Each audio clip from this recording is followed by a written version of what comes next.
Who are the characters behind science? This is Science Behind the Glass, illuminating the human side. In this podcast, we unveil the human side of laboratories and science. Scientists share personal experiences and we discuss their meanings from different perspectives and fields of research. Welcome to Science Behind the Glass, the podcast where we explore the human side of science and storytelling. Today, we are excited to have Raffaele Giordano joining us, a talented filmmaker and cinematographer from Naples, Italy, who has brought some of the most captivating stories to life on screen.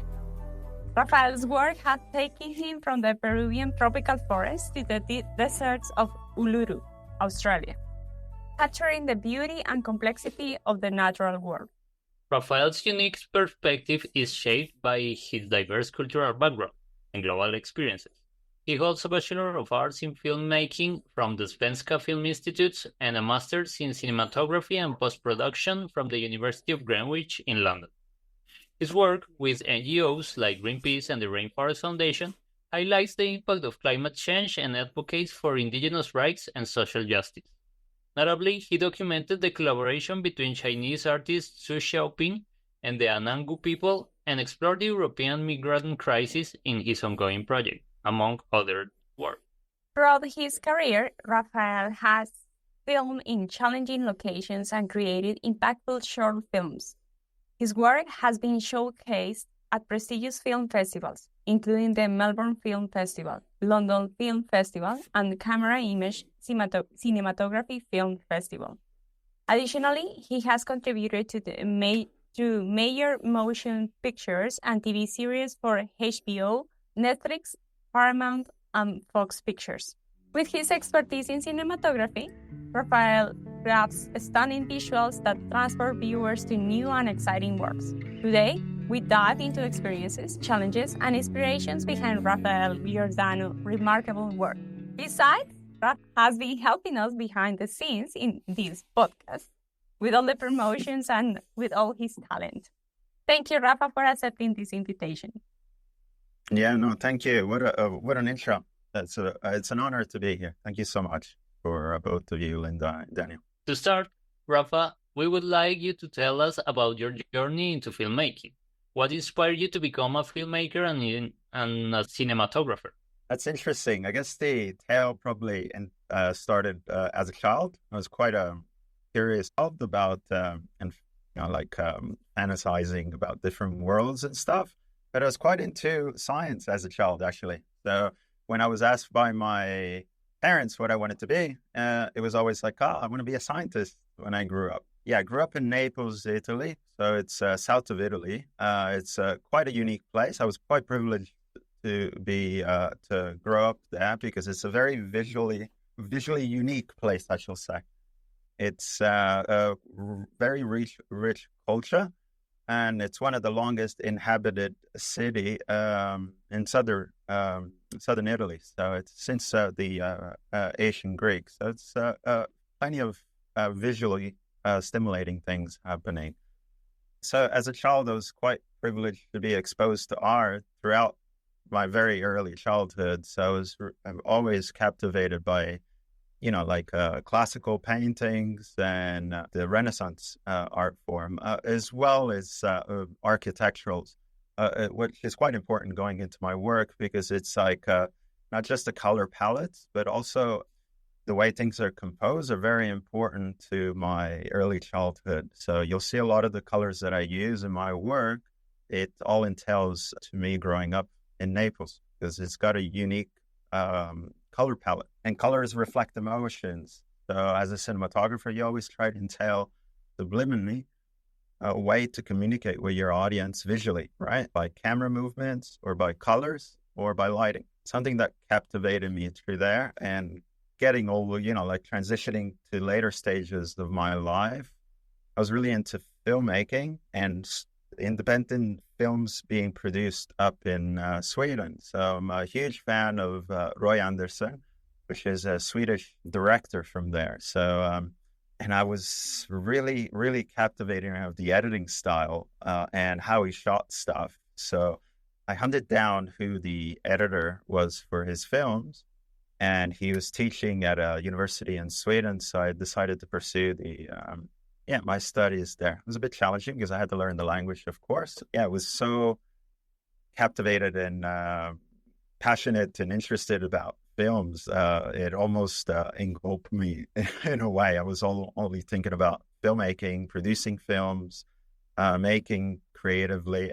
After I finished my bachelor, took a break, and I in my studies, and I decided to put my skills into practice. So I was fortunate to be based in Amsterdam, and Greenpeace International office is based out of there.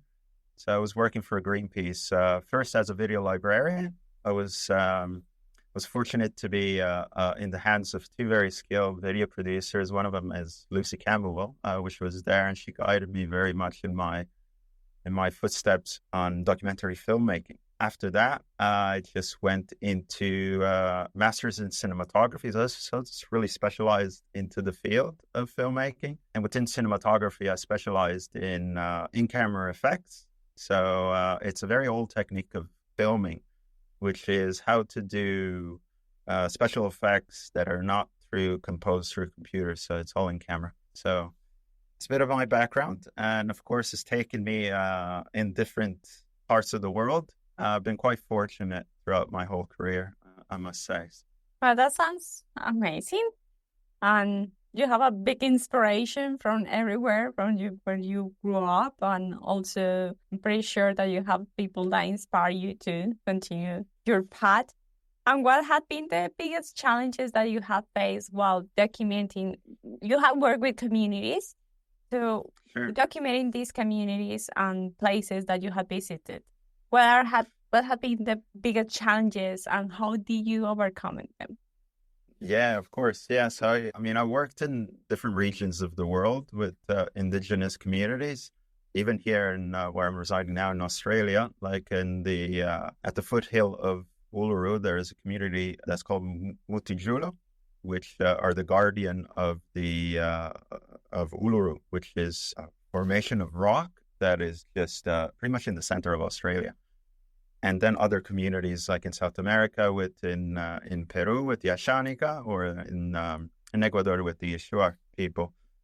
Well, the challenges is, of course, access. Most of these communities, especially in the Amazonia region, access is quite tricky. And a lot of it entailed really intricate ways to access them. And as well as most of these communities, sadly, while I was going there, is to document their struggles, how they're being affected, their livelihood.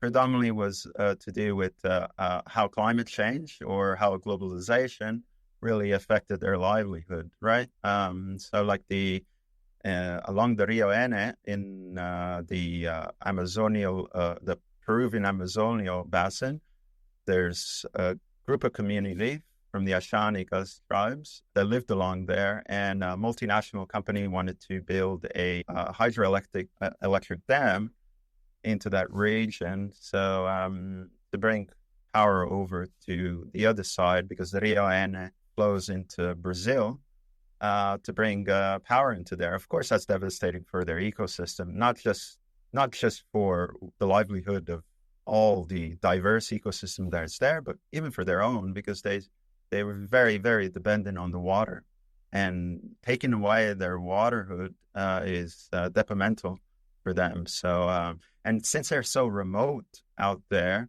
it's like, unfortunately, these larger entities take advantage of this situation, and corruption has a lot to do. And, not just saying that this happened in Brazil.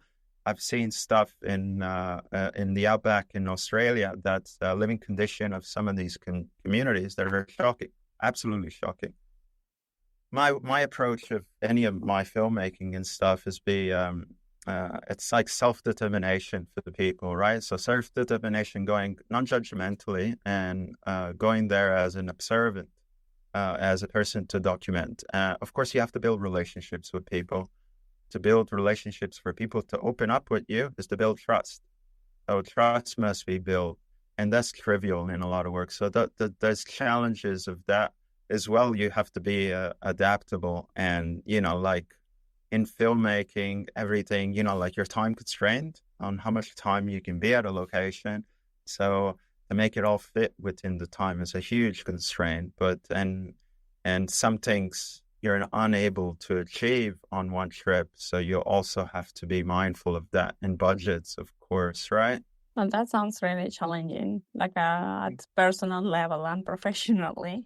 Yeah, it can be. It can be, it's like for people to open up and say stories because they have to trust you, right? And it's just like, how do you build that trust within people to say very personal matters that are, like affecting them on a really foundation level? And, for me, coming into there almost feels like, yeah, I'm coming here to grab my footage and then I move over. But it's like you have to be empathetic with the people as well. And it affects you, like because you become so attached to this place where you are, and having the struggles they're going through, it just feels a bit unfair on some level, on like on a political level as well. So it's frustrating. It's an ever-ending battle, but you have to think about the angle while you're there. You're there to give them a voice, right? I'm not the voice; they are the voice. Yeah, and talking precisely of this work with the indigenous communities, can you share an example, or can you talk to us a little bit about how this documentary work has made an impact on these communities that you have visited? Yeah, sure. So there is a good tale story with the Ashaninka community because, like there was a multinational company that wanted to build a hydroelectric dam there.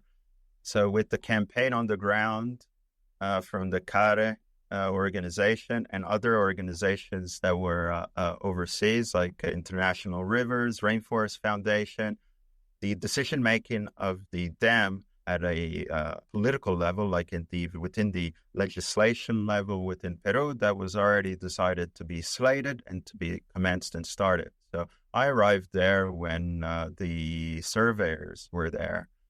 So there was a bit of tension, of course, because the surveyors there are brought in with like the paramilitary.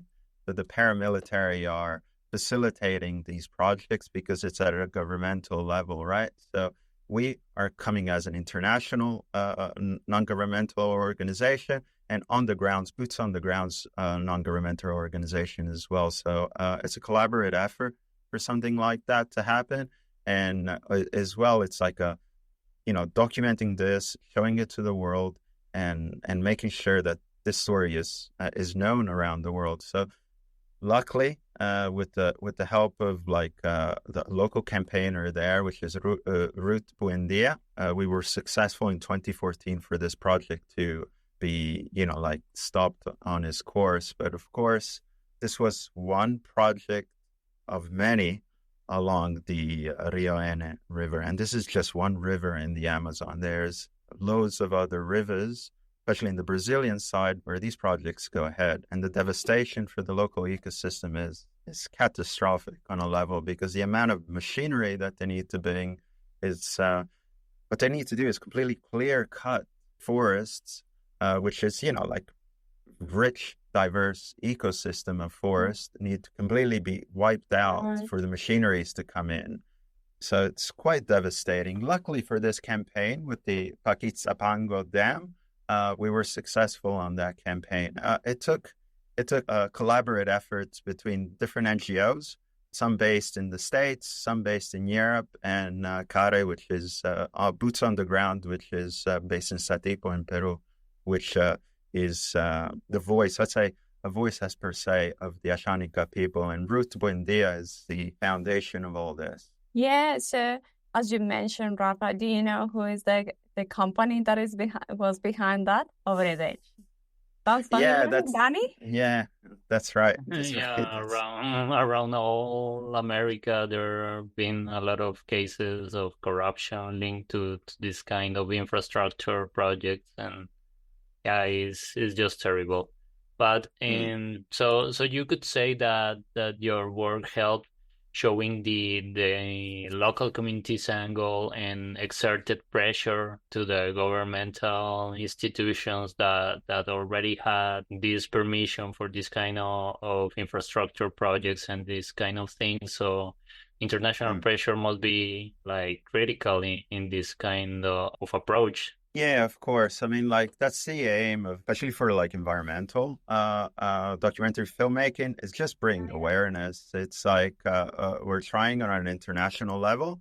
Of course, like sometimes it useful. Sometimes they bring in celebrities. Celebrities do help because it brings to a bigger reach of people. It's just the more global awareness there's more pressure internationally because. On a national level, like if only Peru knew about this project would have gone ahead, right? But if it gets on an international level, it just brings pressure. And how do you approach the ethical considerations involved in filming vulnerable communities and ensuring their stories are told respectfully and accurately?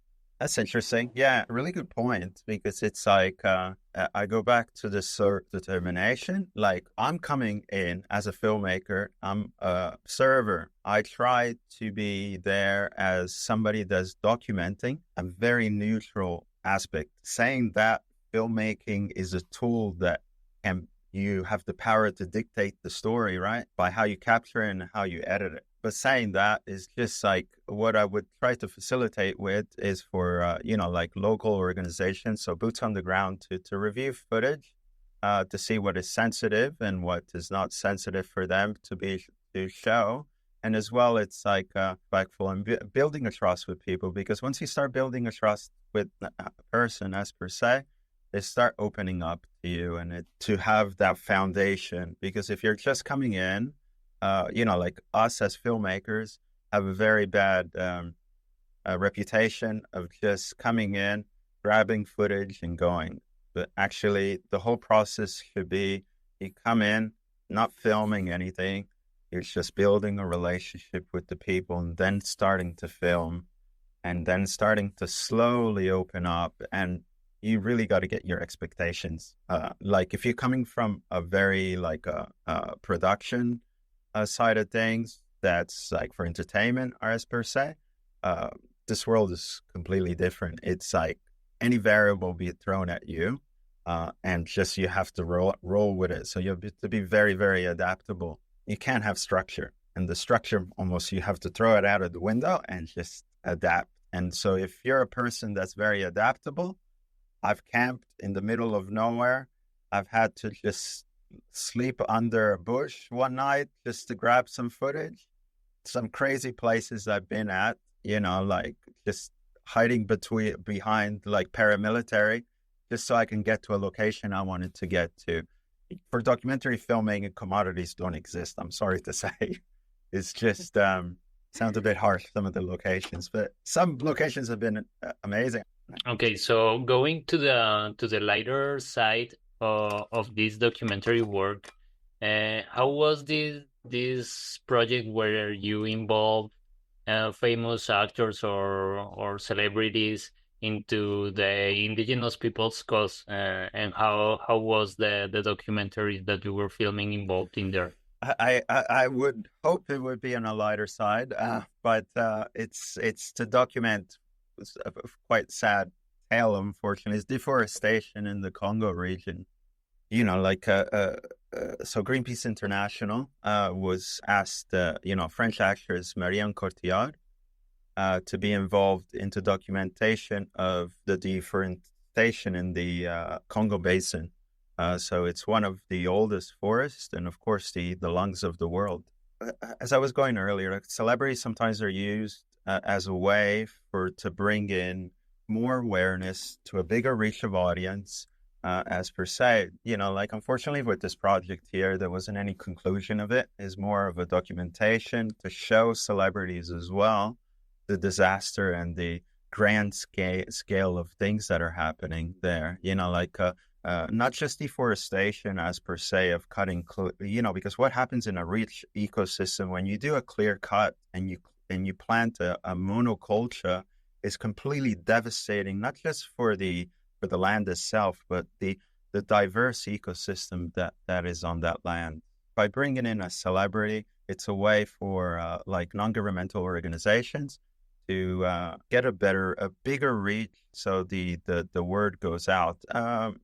Yeah, unfortunately, I can't say too good stories of Congo. Congo, unfortunately, still in a civil war. Was at the time as well when we're filming there. So, And that campaign, like I was helping to reduce deforestation and just increase awareness and yeah, increase awareness. Yeah, like Congo is because of the civil war. Like the governmental structure there is really like unstable.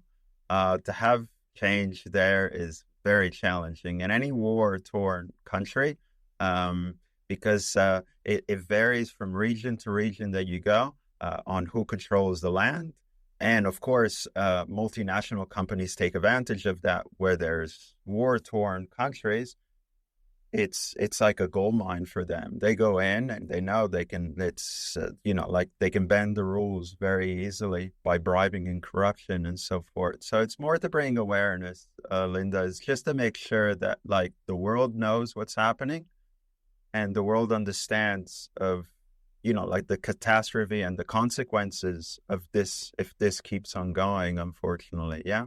About the celebrities, do you think that their commitment goes to the long run, or they are just like the known face that will help to promote the cause, and that's it? Well, that's interesting because actually, like, Rainforest Foundation was Mm. founded by Sting and his wife.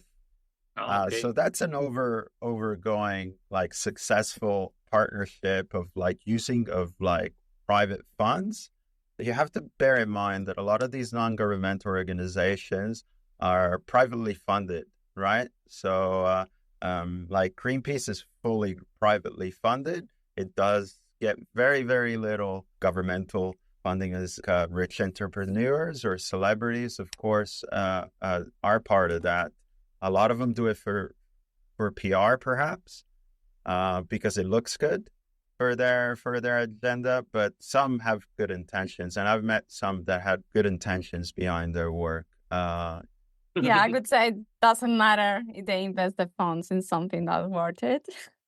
Yeah, Yeah. absolutely. Like if you have a bit of wealth that you can utilize to help campaigners, because campaigners, are working at a governmental level as well as working in different means of, like communication tools on how to bring the message forward, right?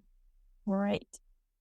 And as a filmmaker, how do you integrate your artistic vision with your advocacy objectives to create impactful and meaningful work?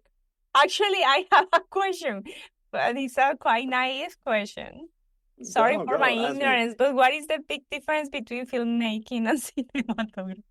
Okay, so yeah. So you work hand in hand with a director to create the visual look of the film, but not just with the director, because if you're working on a motion picture film, you have an art director and you have a costume director. So the cinematographer has a really trivial point, because what he's trying to do is trying to translate the director's vision visually. He has to collaborate with costume designers in regards of colors, what colors need to be used and what textures and what materials need to be used, because it conveys, of course, emotions in certain colors that we use, certain palettes, as well as very, very trivial on working hand in hand with the art direction. The art direction, again, with colors, textures, and composition of how things need to be laid out, because there might be particular camera moves that dictate a scene for a director. So it's trivial that the art director understands, because every position there is to facilitate for the director's vision. So the cinematographer is pretty much in charge of all the visuals of it, not just camera, but as well lighting of it. So lighting is very important because lighting conveys emotions. So how do you use lighting in a way to convey particular emotions of a scene? what you need to understand is like, as a cinematographer, you need to understand physics because you need to understand what the lens can give you, right? So there's like a really important equation that a cinematographer knows, which is called the circle of confusion.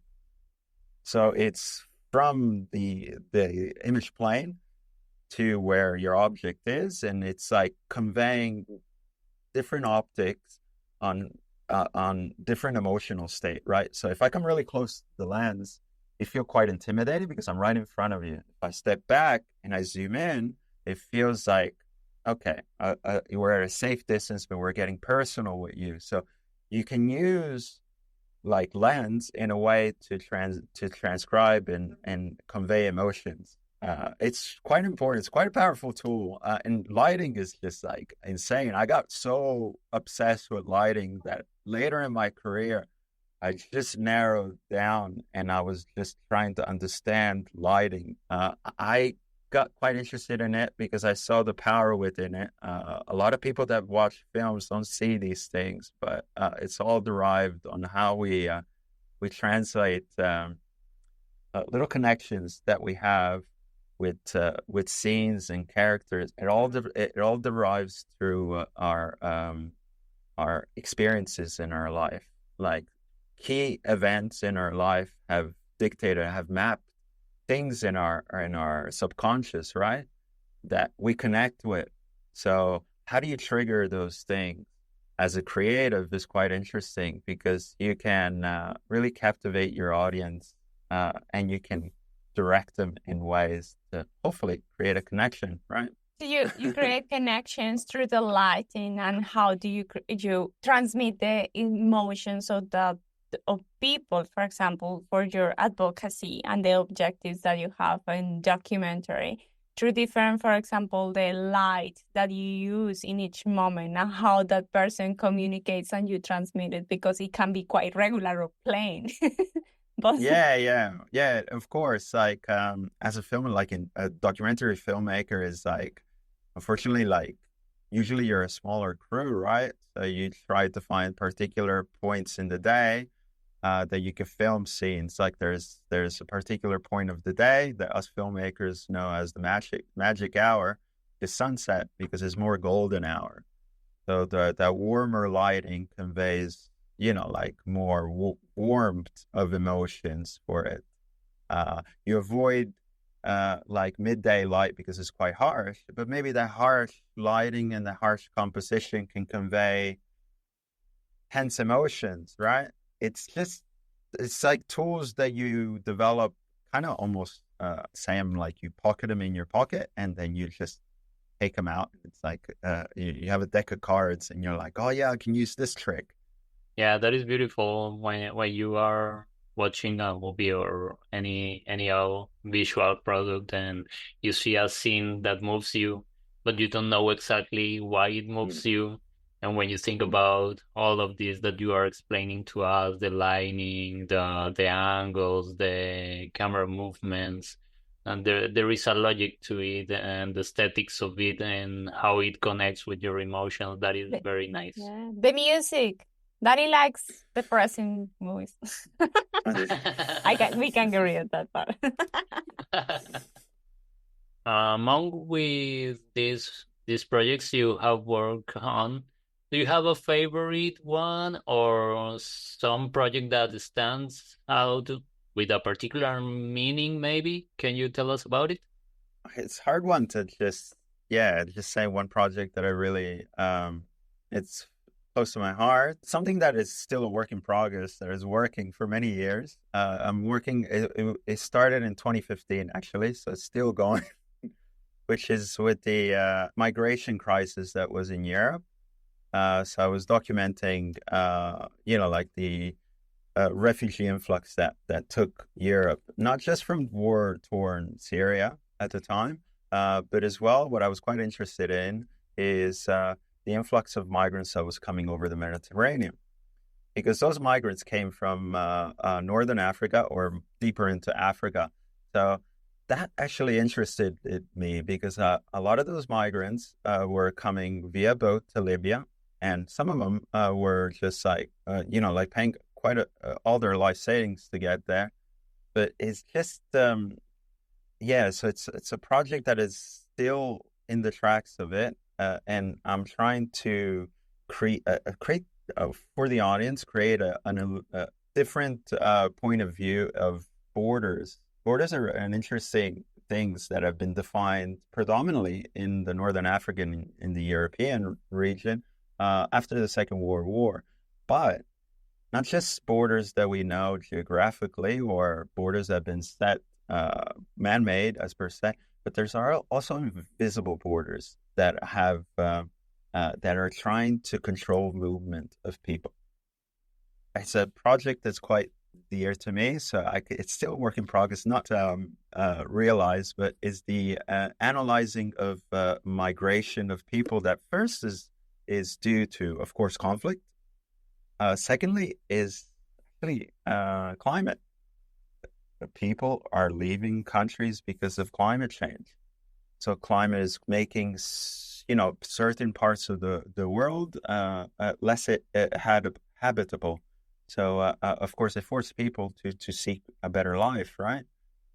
So it's just, it's a project that's still ongoing, but it's quite dear to myself because it's documented. It's taken me to some interesting places and to and meeting quite interesting people.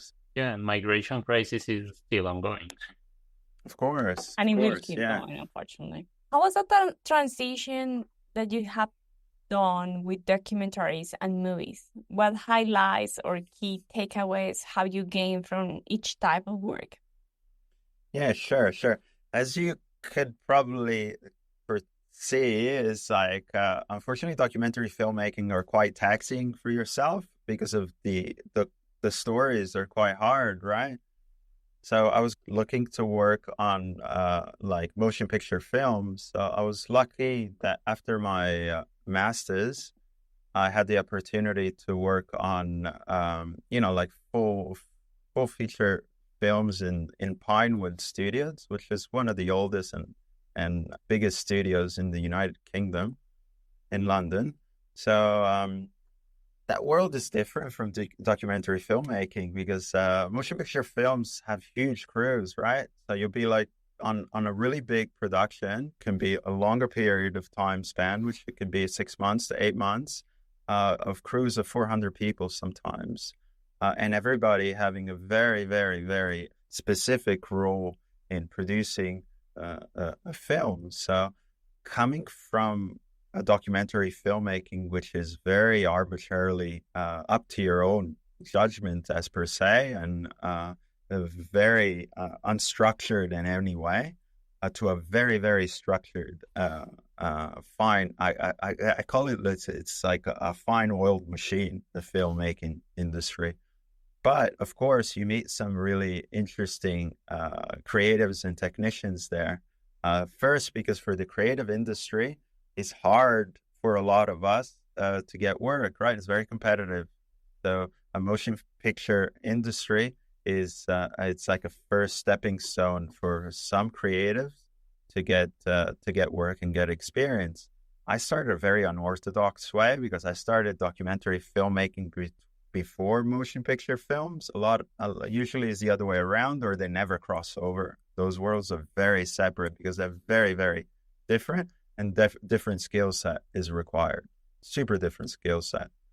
But yeah, some like fun films I worked with in the UK. I was lucky to work on the Dark Knight trilogy with Christopher Nolan.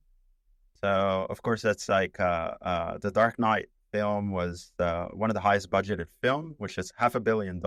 Nothing like that was ever done before. But Christopher Nolan has got such a power as a creative filmmaker that he's able to get budgets like that. And what gave us all as technicians and as creatives really the freedom of creating what scenes really require, right? Usually you're very budget constrained, but for a film like that, anything you wanted to really do, you can do. So it's fun to be on, like on set, because it's like you become like a family of everybody that you're working there, because the amount of hours you work together, it's long days, it's very high paced, and it's quite a drive, I could say. And it becomes like such a tight-knit community of passionate people within the creative world. So, of course, it had its challenges. Christopher Nolan is a really, really specific and very, focused filmmakers. Anybody that gets to that caliber are really entailed and intermixed in their work, and their work is them, right? So they expect everybody to be at that level with them. So there's very, very, very small room for errors on those kind of films. It's fun. It's taken me like to work on some interesting films and meeting some interesting people, interesting actors as per se, some quite good people. Sounds really Sounds exciting. exciting and demanding. So, well, this podcast is about science. So, how do you think that documentaries and movies impact on science? I think like as a medium, like documentary filmmaking it's so trivial for science because it's like convey what a lot of, like you guys as scientists are doing to the broader audience, right? So it's really important as a medium, like filmmaking or documentary filmmaking as an avenue to reach a general audience, right? So I know you guys are quite entailed in like the research that you're doing, but it's really important for you to convey that with the general world as well, because people don't really have an understanding of like even the natural world that it's all around us and how it really is intermixed and it affects us in all different levels, right? I think it's just it's a really important tool to use, and I suggest a lot of scientists to explore it and to be in front of camera and just like even work with creative people as per se, because you can see like as a creative what you're trying to do is understand what the scientist is trying to convey, and you're facilitating with them all the tools that are at disposal to commute in a visual landscape what they're trying to achieve, right? So I think it's a trivial thing, and a lot of scientists should explore it in one way or another. And Well, and to give a little bit of background, Rafa is also working with learning technologies and JCU, so he's giving them the tools to the academics to try to combine all the information to the students, because they spend a lot of time online watching the videos and engaging with them. So try to connect with those students is really important to understand different tools and use appropriate language, which is not as easy as we think. Yeah, that is key actually. Yeah. Yes. yeah, definitely. It's just like different tools that are at the disposal, right? But it's like we as a society now have become really like consuming of content, and maybe not so much of like like analytically looking at the content that we're consuming, but it's just more of huge consumption of it. So if we're trying to visually show like particular topics that you're researching, can be quite important in a way to convey to a broader audience, or even to an audience that has less time to spend on consuming content as per se. So it's a good tool to explore. Well, attention. That too. Yes, I wanted to say that, but Would you like to share a story where you defy your rules or cultural constraints to communicate or film the reality of a situation, something that has challenged you and it has been particularly difficult and you have to use different tools or like a challenge yourself to overcome these barriers? Yeah, I can think of a story. Like when was it? The last war that was in Gaza was, I believe, in 2013. Yeah, 2013. I decided I needed to go there just because I wanted to document it. So I wanted to get to Palestine to go to Hebron because I had a fixer that was based out of there, and I needed to get into the Palestinian region. So it's quite a tricky place to get into, just because the only entry point is either to Egypt or you have to go through Jordan. There's a big landmass to get in through, or the easiest way is through going through Tel Aviv airport, so Israel, and then getting into the Palestinian region. Of course, going to Israel, it's challenging because of the amount of securities they have, of course. And most people that want to go to Israel want to see Israel. I didn't want to see Israel. I didn't want to even spend a minute into the country. I just wanted to get into Palestine. So that was really weird for them to have a person that wanted to fly into the country to go straight into the Palestinian region. So I got questioned like there was no tomorrow. Why of my reasons were there. I was able to board the plane, a very peculiar plane, with only 2 other people. But once I landed, I got treated as because Palestinians are treated as second citizens fortunately, most have to go through Israel through it. It's a way for them to control the population through those borders, even though it's not in their borders. So once you land in Tel Aviv, there's 2 rooms that you get taken in. A room is just for like Israeli or tourists. One is for Palestinians. Only Palestinians go in there. And I was in that room questioned for hours on my reasoning and everything with it, why my reasoning was there. I tried a technique that I try sometimes, is just of speaking my native tongue. My native tongue is Italian. So I was just speaking, I said, I only speak Italian, and we can conversate in Italian if you feel comfortable. And I conversated the whole time. I could see that the, like securities were quite, very not comfortable speaking. And they asked me numerous times to go into speaking English. I said, I just don't speak English. They said, let's go in Italian. So, and they wanted to know the reasoning while I was there. And it was just like, why would you want to go there? I was like, I'm interested into seeing Hebron. And there's a tomb of Abraham there. Hebron is a hotspot for in the conflict between Israel and Palestine, because it's a mosque and a synagogue in the same spot. The tomb of Abraham is finally divided in half. The Jews see it from the top. The Muslim Palestinians see it from the bottom. And they're fighting for this. And the Israeli settlers are in Hebron just because of proving a point. They want access to this tomb, right? So I got access out of Tel Aviv, got a taxi over to Jerusalem. Jerusalem is Damascus Wall defines the border between the two lands, right?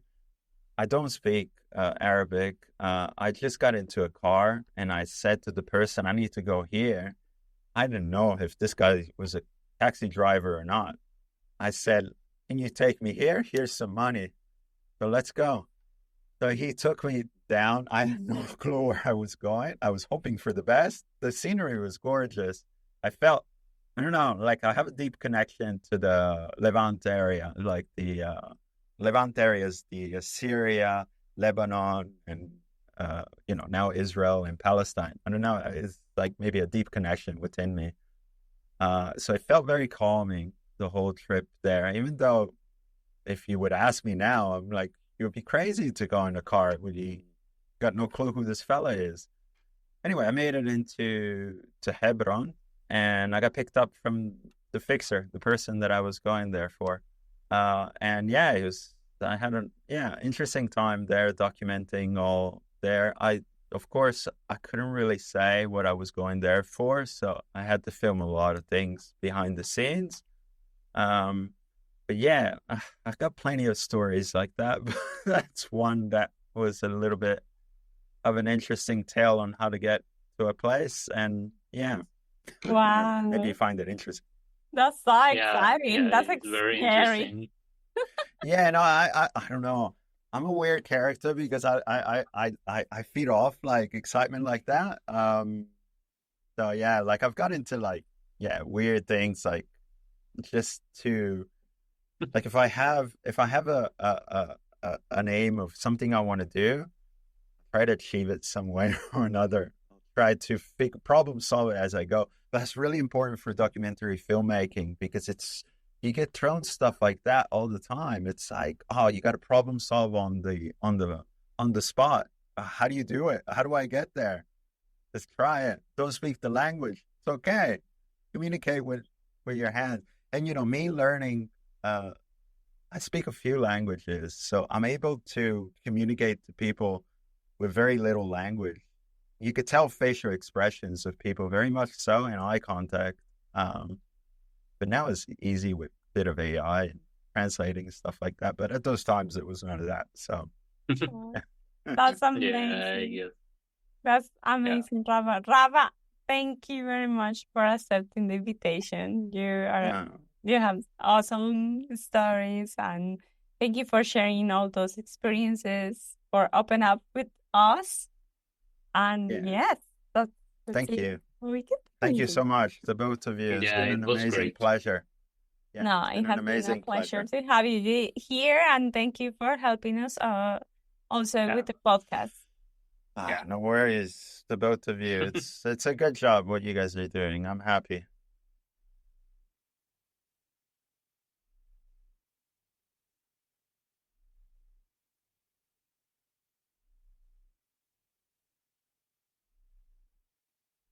Interesting interview. Usually, documentaries are a powerful way to bridge the gap between science and public. Visual storytelling is the best way to convey abstract or technical information to make it understandable and more relatable. For example, when documenting climate change, one talks about rising temperatures and the other shows the real-world effects on communities and ecosystems. The visual evidence can be more persuasive and engaging, helping to raise awareness and inspire action than scientists yelling at the government. That is right. Nevertheless, engaging the general public has its limits, and governments and institutions must go further and take the next step to accomplish goals and respond to international treaties and commitments. That's right. And now, accuracy and unbiased perspectives are difficult to manage while making documentaries. However, collaborating with scientists and experts in the field can help them to give them up or provide a based on the evidence that is shown. These are crucial insights and guidance for representing information correctly and avoiding misinterpretation. This collaboration also adds credibility to the documentary, ensuring that viewers receive reliable and factual content. Yes, that's right. And as a personal remark, I'm a big fan of documentaries and movies. So it was very exciting to understand and learn about photography and the editing process and how it all responds to the aesthetic view. That in the end is what appeals to people's emotions. Yes, I completely agree. I love documentaries too. Thank you for joining us in this episode. Movies and documentaries inspire this episode. We have included reference to our guest web page in the episode description. Remember, Rafa is also part of our crew. Remember, this podcast is self-funded and edited by its host. You can support us by listening to our podcast on our YouTube channel. Don't forget to give like into the episode and subscribe. You can also listen to our podcast on Spotify and our official website. By the way, we are launching a new website. Follow us on social media like X, Facebook, and Instagram. Original music by our colleague and friend Bernardo Aguila, and technical support from our promotions manager and friend Raffaele Giordano. The translations was sponsored by 11 Labs AI platform, which allows us to translate text to speech accurately.